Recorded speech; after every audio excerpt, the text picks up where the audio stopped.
রাত্রেবেলা ছিলাম না বাড়িতে, আমার ভাই আর বাবা থাকতো, এটাই।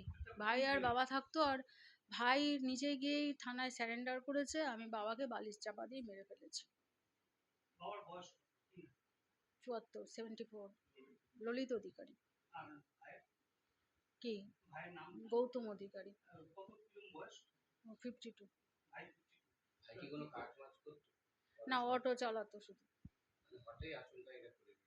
হ্যাঁ, এটা আচমকা, কোনো পূর্ব পরিকল্পিত ওরম কোনো ব্যাপার না।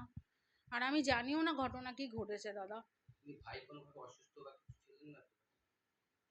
কি বলবো, নেশা তো প্রচুর করতো, ডিস্টার্ব তো ছিল। এখন সুস্থ মানুষ কি কেউ এই কাজ করতে পারে? আপনি কেউ কি সুস্থ মস্তিষ্কে কেউ করবে বলুন তো এই ধরনের কাজ?